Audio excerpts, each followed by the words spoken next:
estabelecido em 2016, hoje à noite nosso papo será com um dos principais líderes da revolução cognitiva, que fez emergir a psicologia cognitiva no século 60, passou grande parte da sua vida focado em estudos em como a mente humana pensa, além de ser conhecido por suas grandes contribuições sobre as teorias de aprendizagem. Senhoras e senhores, Jerome Brunet. Boa noite, Alice. Boa noite a todos os formandos. É uma satisfação estar aqui com todos. Claro, boa noite também. É uma grande satisfação estar aqui com você, um grande pensador, Jerome Brunet. As informações que temos até aqui sobre você é que você nasceu cego e só pôde enxergar até ter 2 cirurgias de catarata aos 2 anos de idade, podendo assim recuperar alguma visão. Como um jovem, mesmo com essas limitações, iniciou em seus estudos? Até os 2 anos de idade, eu tinha uma baixa visão. Após passar por 2 cirurgias, como você citou, que eu recuperei parte da visão, mas ainda assim muito limitada. Aos 12 anos de idade, meu pai veio a falecer, infelizmente, mas deixando para minha família toda uma estrutura financeira muito bem estável. Né? Aos 16 anos, eu iniciei os meus estudos em Duke, uma universidade ali próximo à minha residência, onde já existia um fundo financeiro preparado pelo meu pai. Né? Este fundo estudantil ele visava toda a minha formação, né?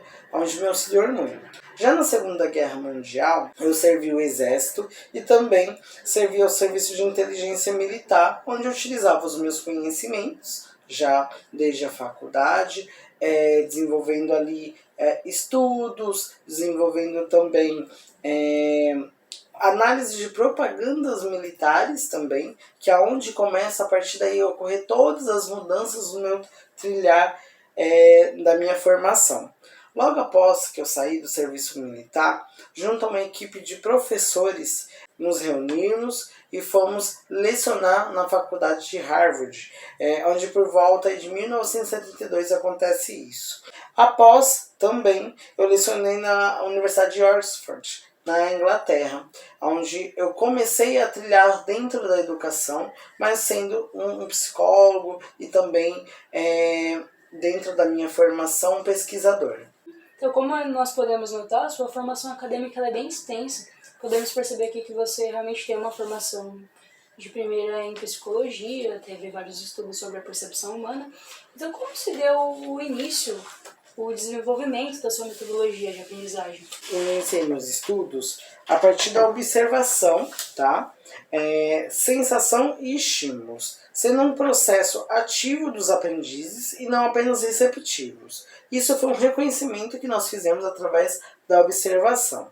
A partir daí, o aprendiz ele consegue trazer novos conceitos, ele consegue, a partir desse olhar junto ao seu conhecimento próprio, desenvolver novas teorias, tanto com conhecimentos do passado, como dos conhecimentos mais atuais, ali que ele obtém com o meio vivido.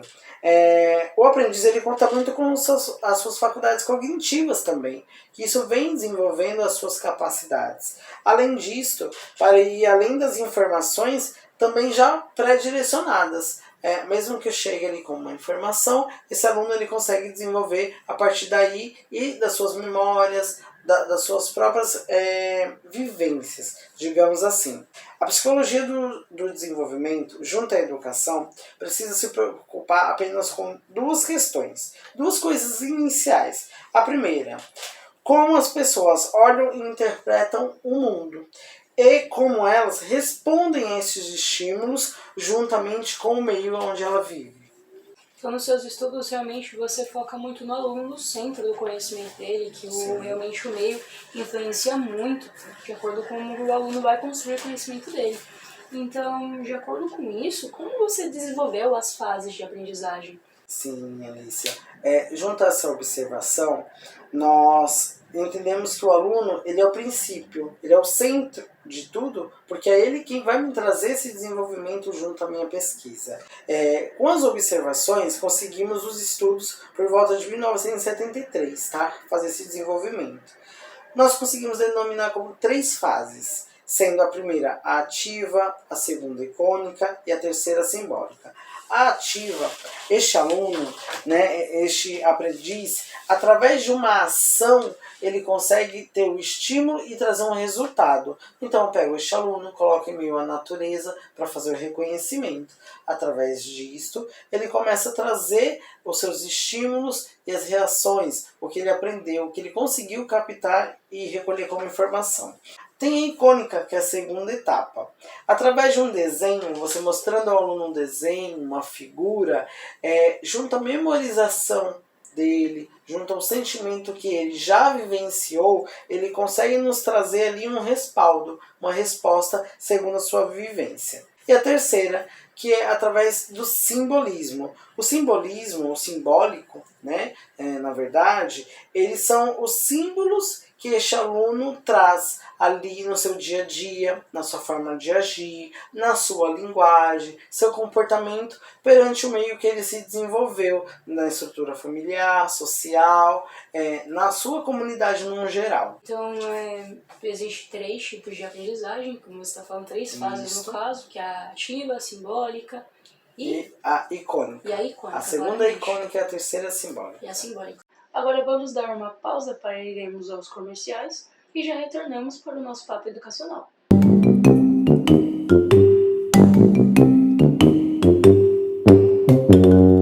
Nos estágios de aprendizagem da teoria de ensino de Brunner, use materiais pedagógicos, o cubo e também tinta guache para o desenvolvimento das crianças. A tinta guache, ela pode ser utilizada dessa forma.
sobre as fases de aprendizagem, que realmente colocamos o aluno como centro do conhecimento dele, qual seria o papel do professor nessas fases de aprendizagem? Qual seria a contribuição do professor nesse ensino? A contribuição maior, né, do pedagogo na sala neste momento é em relação à ênfase, à curiosidade do aprendiz, do aluno, tá? Então, a partir deste instrumento, né, que vamos utilizar ali, que é a própria curiosidade do aluno, o professor irá ajudar a desenvolver tanto o seu cognitivo quanto o seu intelectual e direcioná-lo neste momento, tá? Sabendo que a aprendizagem é um processo mais interno do que totalmente externo, tá? Pela questão de aderir a este conhecimento e desenvolvê-lo na prática diária. O professor pode ter uma técnica profissional, porém esse aluno precisa reter esse conhecimento, compreender, entender e começar a utilizá-lo ali nas suas demandas diárias. E a orientação que eu passo a você, professor, mediante a toda essa situação dentro de sala de aula, tá? Com o aluno, você deve trabalhar com a motivação. Então, motive seu aluno para que ele consiga aprender e desenvolver. E também a relação professor-aluno. Ela deve ser de qualidade, adequada, instrutiva e criativa também. A gente coloca o professor como não uma pessoa que vai passar o conhecimento para o aluno, mas também vai ajudar a construir, ser um instigador desse conhecimento para o aluno. Então agora, Brunet, vamos ouvir um relato de uma professora, a professora Júlia, de como as suas técnicas elas funcionam na prática. Vamos assistir rapidinho?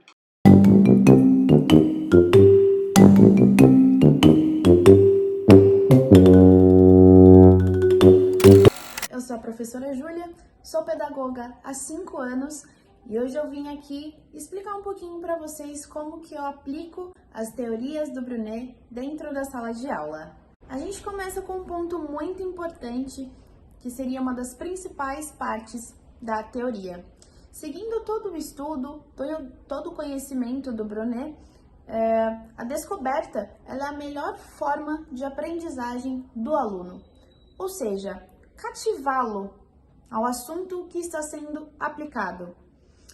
Fazer com que ele venha pensar sobre aquele conteúdo e despertar o interesse em fazer ele querer aprender mais, questioná-lo mais sobre esse assunto, né? Essa conexão que nós, como pedagogos, temos que fazer entre o aluno e o assunto aplicado dentro da sala de aula é de extrema importância, né? Porque assim, a gente precisa ter todo o jogo de cintura para saber e entender a vivência daquele aluno, para que a gente possa aplicar o conteúdo de forma que ele se familiarize e assim desperte curiosidade, né? Vontade de aprender, vontade de falar sobre, vontade de compartilhar os conhecimentos que eles têm. Vou dar um exemplo básico de uma atividade que eu aplico dentro da sala de aula, quando a gente está trabalhando sobre ciências da natureza, por exemplo. Começo com uma pergunta básica. Quem é que tem plantas em casa? Aí eles já começam a responder, pro eu tenho no quintal, pro eu tenho na sala. E aí, conforme esse diálogo, a gente vai trabalhando as próximas perguntas, fazendo com que eles pensem sobre o assunto. E eu já prossigo. Entre essas plantas que vocês têm na casa de vocês, quantas delas ficam dentro da terra e quantas delas ficam dentro da água? Vocês sabem os tipos de planta? Vocês sabem quais nomes das plantas que vocês têm em casa? E conforme as respostas e as perguntas que são feitas, além de trabalhar a parte de interação entre as crianças, conseguimos seguir com o nosso planejamento de aula, conforme o diálogo, e consigo aplicar o conteúdo que estava sendo trabalhado. Dentro disso tudo, conseguimos estimular os alunos, né, fazer com que eles pensem sobre o assunto, com que eles dialoguem sobre o assunto e extrair informações deles que não são aprendidas dentro da sala de aula, e sim trazidas de casa. Enfim, esse só foi um exemplo bem rápido de uma atividade que eu consigo aplicar a teoria do Brunet, entre muitas outras que são aplicadas com sucesso também. Muito obrigada por essa participação, mas agora eu volto com a Alicia e o Brunet. Realmente bem encorajador esse relato que a professora Júlia nos mostrou, como mostram suas teorias na prática mesmo. Você tem algo a nos dizer referente a esse relato da professora? Sim, claro, eu quero agradecer a professora Júlia, né, por primeiramente se dedicar a estes alunos, a esses aprendizes que estão passando por esses processos de desenvolvimento, e também dar os parabéns a ela por compreender a todas as teorias, todas as etapas e fases dos alunos, para também com a minha pesquisa e o desenvolvimento de tudo o que ela fez ali. Está de parabéns. Essa noite aprendemos muito com você, Brunet, sobre as teorias de aprendizagem, sobre os seus estudos, o foco da percepção, além disso, sobre realmente colocar o aluno como centro do conhecimento dele, não somente uma folha em branco. Chegamos ao fim de mais um Papo Educacional. Estamos muito gratos pela noite de hoje com o Papo com o Brunet. Espero que vocês de casa tenham também construído um aprendizado assim como nós construímos também. Sim. E que, de qualquer forma, alguma teoria que o Brunet apresentou hoje ajude no cotidiano de vocês. Então, Brunet, só para finalizar com chave de ouro, você tem algum registro que queria deixar aqui salvo? Sim, claro. Primeiramente, quero agradecer a todos, né? Agradecer o programa Papo Educacional, a você por ter me convidado e estar aqui neste momento, contribuindo para todos de alguma forma. Quero deixar aqui como reflexão a todos sobre a educação, né? O nosso papel educacional, que não deve só ser de transmitir cultura e conhecimento, mas também fornecer visões alternativas do mundo, encorajando o aluno a ter vontade de explorar, de conhecer e a partir disso desenvolver. E agradeço a todos essa noite e a você de casa deixo essa reflexão. Obrigado, Alice. Muito obrigada, Brunet. Boa noite a todos e espero vocês para o próximo Papo Educacional.